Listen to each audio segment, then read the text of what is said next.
Hello, I'm Rob Westervelt, editor of Chemical Week, welcoming you to the 2018 IHS Markit World Petrochemical Conference. And I'm delighted to be joined by Jim Fitterling, President and COO of Dow Chemical. Morning, Rob. Jim, thanks for joining us. Thank you very much for having me. So, some news last week. You were named CEO-elect of the new Dow, we'll call it. What are you doing between now and then to prepare Dow for its, the spinoff from Dow DuPont? Thanks, Rob. Actually, I'm very humbled and excited to have a chance to lead the Material Science Division out as we spin it out to be the new Dow.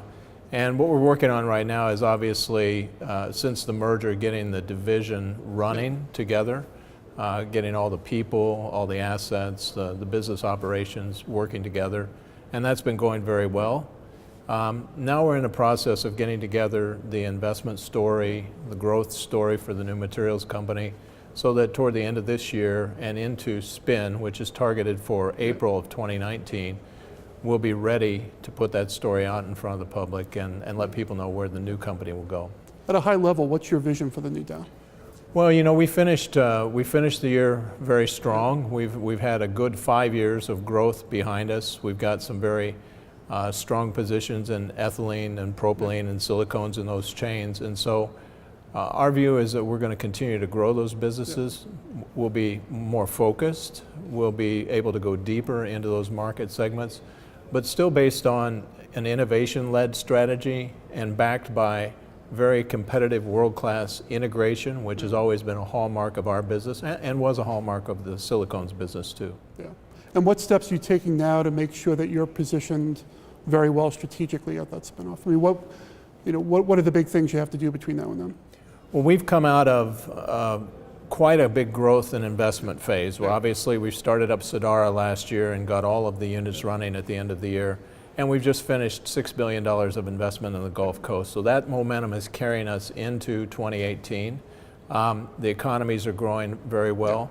And we announced last year that we're going to do incremental investments in the Material Sciences Company around expanding the Texas 9 cracker by 2 furnaces, more plastics in the United States, more plastics in Europe to continue to grow that franchise. So what we'll do is we'll look at more organic growth. We'll look at opportunities for maybe another world-scale project post-spin. We'll look at what we need to do in our silicones business. The growth out of Dow Corning since we merged the silicones business in has given us the opportunity, I think, to look at the next investment there. We'll look at that investment and see what we need to do in that space. Okay. Lot to unpack there. In terms of the new cracker investment, any thoughts on location?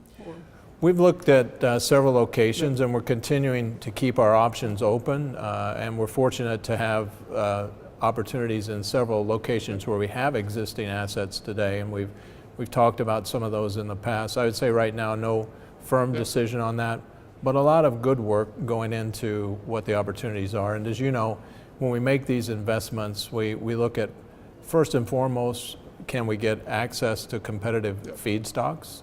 But there are a lot of other factors. We want to make sure that we have a good return on invested capital for our shareholders.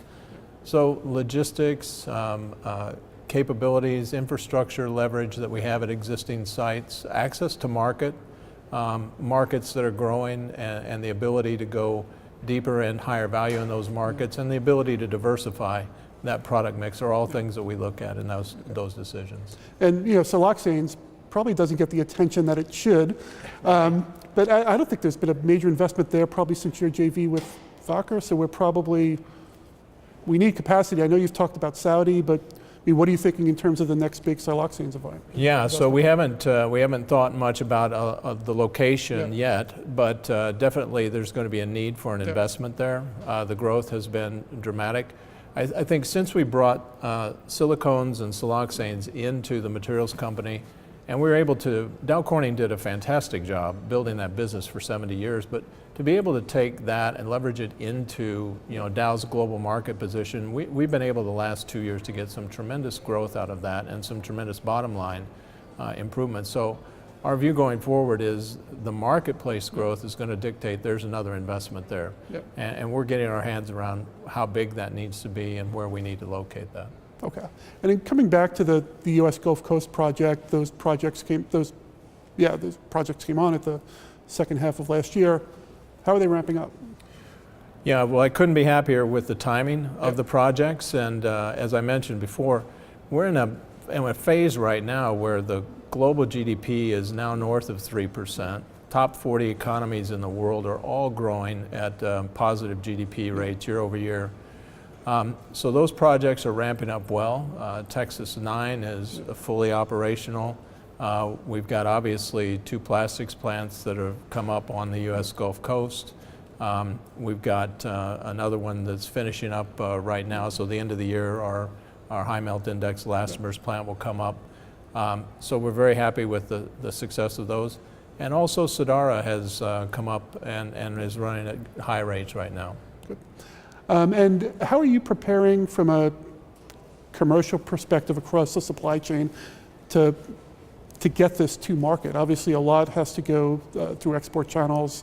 Is the market ready for that? The extended supply chain ready for that, I should say. So we did a lot of work in the design phase to understand where the product was going to move. And I think one of the advantages that we have in Freeport is we have access to our own deep water marine, we have access to rail, we have access to barge, good truck relationships there. So you'll see that we're obviously have expanded the amount of rail that's moving out with that. Also, marine pack cargo has been expanded as well, out of our own locations as well as out of the Houston ship channel. And I can tell you right now that we're able to move all the material out. In fact, same with Sadara, very good supply chain design out of Sadara, and all the material's been able to move to market. We haven't been restricted at all in shipments. Okay. You mentioned the strong GDP growth. What is Dow's view on what the supply-demand situation could be like there? I mean, do you expect tight markets to last through at least 2020? Yeah, I think last year we began to tell people that our view of 2018 and 19 was not as bearish as most of the market was saying. And I think so far this year we've started off very strong. We've seen that derivatives capacity is not there to take all the ethylene that's available. And although there's more capacity coming on, it isn't in excess of what you need to be able to grow these markets. So if you're looking at global GDP of 3.2% or north, you're talking about polyethylene growth rates of 4%. You need the kind of world scale assets that we have coming on. We don't have too many coming on. I think it's going to keep pace with the demand, and supply demand is going to stay pretty balanced over these next few years. Okay. Has your view of the durability of the U.S. shale advantage, has that changed either way to the upside or downside in the last year or so? You know, there's plenty of ethane available for the new capacity that's coming. There's still about 450,000 barrels per day in rejection of ethane in the Gulf Coast. And we're in a time frame where we're not yet seeing an increase in the supply of any significant amount. So, you know, I think if oil prices continue to move up, I think we're going to see obviously some more rigs move in and some more supply become available. So I think for the most part, we're looking at a positive outlook for the availability of NGLs here in the Gulf Coast. And given the need to export a lot of polymer from the U.S., how concerned are you about the rising protectionism in the U.S. and globally, and the impact that could have on the market? I think that we all benefit in our industry from global trade, and obviously about 30% of our industry is globally traded. So we want to make sure that there's a good playing field for everyone to participate, and we're going to do what we need to do to help cooperate with making sure people understand the impact to our industry and that the global trade really benefits our industry tremendously. Great.